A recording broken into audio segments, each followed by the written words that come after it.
బగారా రైస్కి మసాలా వంకాయ కాంబినేషన్ చాలా టేస్టీగా ఉంటుందండి. మసాలా వంకాయ ఎలా చేస్తానో చెప్తాను. పాన్ వేడెక్కాక జీలకర్ర, మెంతులు, ధనియాలు ఫ్రై చేసుకోవాలి. పువ్వులు ఫ్రై చేసుకోవాలి. పల్లీలు వేసుకోవాలి. కొంచెం కొబ్బరి పౌడర్ వేయించుకోవాలి. ప్యాన్లో ఆయిల్ వేసుకొని ఆనియన్స్ ఫ్రై చేసుకోవాలి. కాజు కూడా వేసుకొని ఫ్రై చేసుకోవాలి.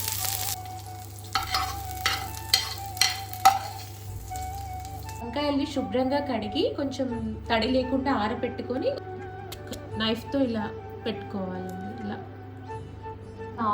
ప్యాన్లో ఆయిల్ వేసి బాగా కాగాక వీటిని డీప్ ఫ్రై చేసుకోవాలి. వంకాయలని వీటిని అన్నింటినీ మిక్సీలో గ్రైండ్ చేసుకొని పెట్టుకోవాలి. ఇలా డీప్ ఫ్రై చేసుకోవాలి.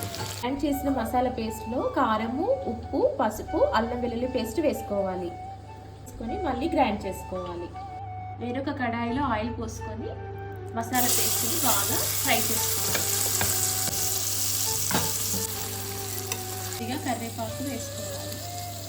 కొంచెం నానబెట్టిన చింతపండు గుజ్జు వేసుకోవాలి. గ్రేవీ కోసం వాటర్ వేసుకోవాలి. మసాలా బాగా ఉడికాక మనం డీప్ ఫ్రై చేసుకున్న వంకాయలను ఇందులో వేసుకోవాలి. ఒక 3 minutes లిడ్ పెట్టుకొని ఉడికించుకోవాలి. గుత్తి వంకాయ కూర రెడీ అండి. కొత్తిమీర వేసుకొని దించేసుకోవాలి.